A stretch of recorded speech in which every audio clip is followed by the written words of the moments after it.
Hello YouTube, welcome to my Bug Out Bag video. In this video I'm not going to focus on cord and compass and combustion and water filtration and illumination and all those things. There's too many videos with all those things represented on YouTube. What I want to do is just cover those things I see as having been neglected in the various Bug Out Bag videos that I see on YouTube.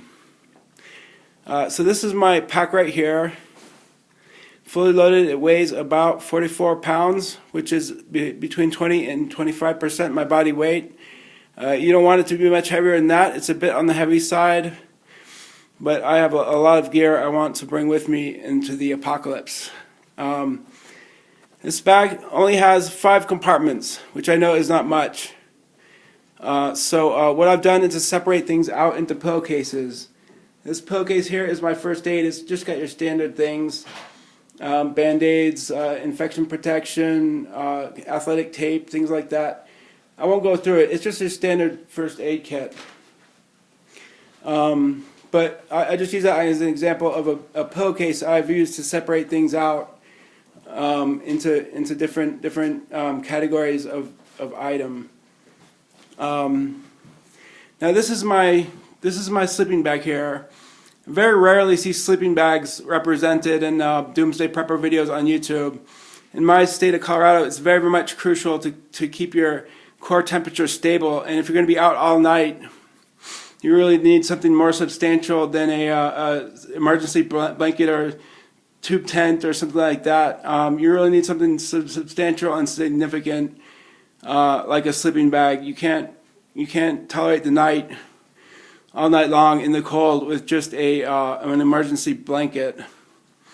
Concerning that same topic, here's my cover, and I see some cover on YouTube, but it'll be like a hoodie and a schmog, or a hoodie and a poncho, or maybe very rarely one coat. If I could choose just one item from all my items here, it would be this coat right here. My heaviest coat. If I were to choose one item to retain of all this stuff here, you really need to keep your core temperature stable, and you need to have adequate cold weather gear. So I've got this heavy coat here. I've got a lighter down coat. I've got a hoodie. I've got a ski mask. I've got a knit cap, and I've got a pair of cold weather gloves and a poncho. So that's all my cold weather gear. I do use long johns, but I'm wearing them. So this is a towel. Don't see many towels at the videos I see. You can use it to rub hair into your. You can use it to rub water into your hair in the morning and comb your hair out. You can clean your hands with it. You can clean your face with it. And best of all, you can sleep on it. It's a very compact and lightweight sleeping mat. You're not going to find one lighter weight than this. This is clean underwear. Now, it's a big, well-kept secret in the military that in combat situations, accidents tend to happen, and you want some clean underwear just in case.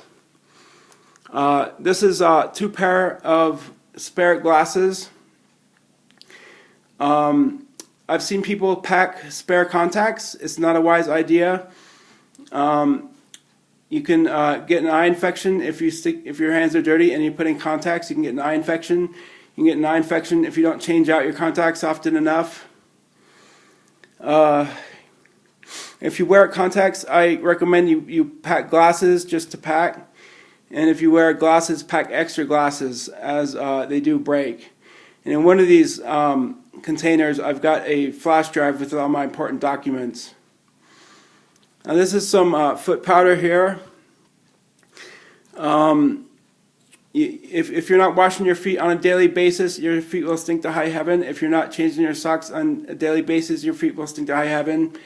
And you won't be changing out your socks and washing them. So you need something to take care of the stench before it becomes chronic.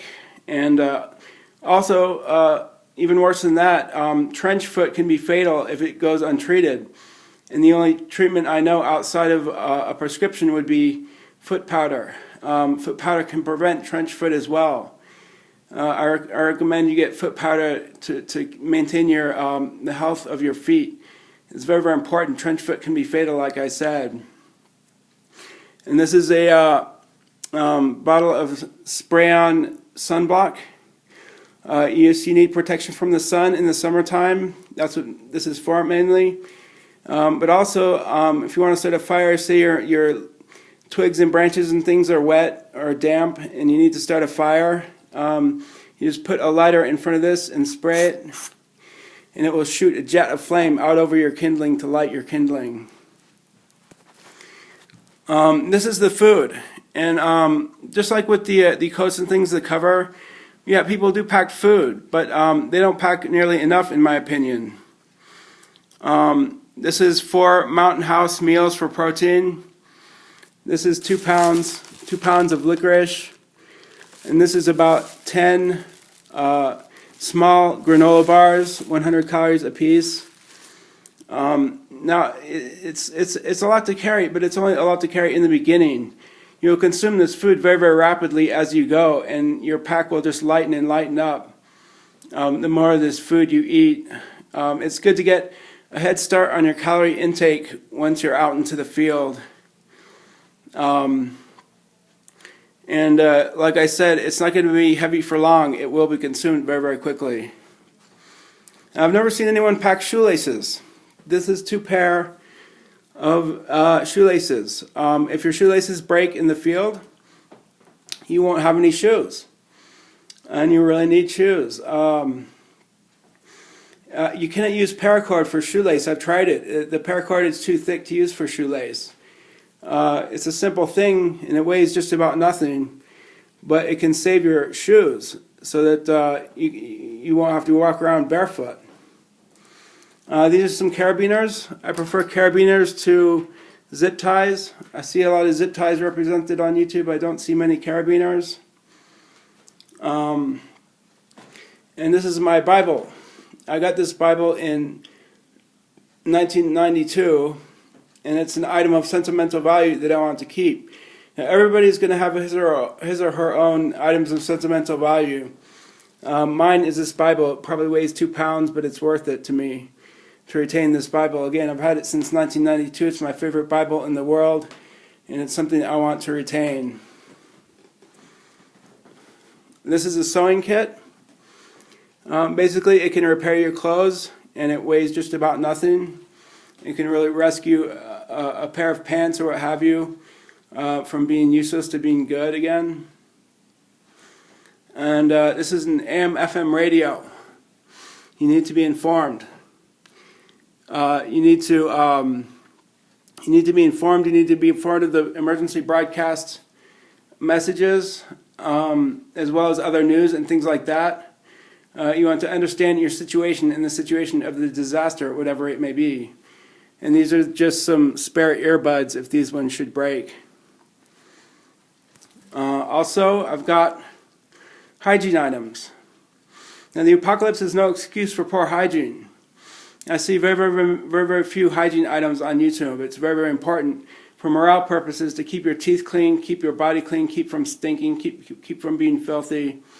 I've got a comb here, hand sanitizer, toothpaste, toothbrush, 2 spools of floss,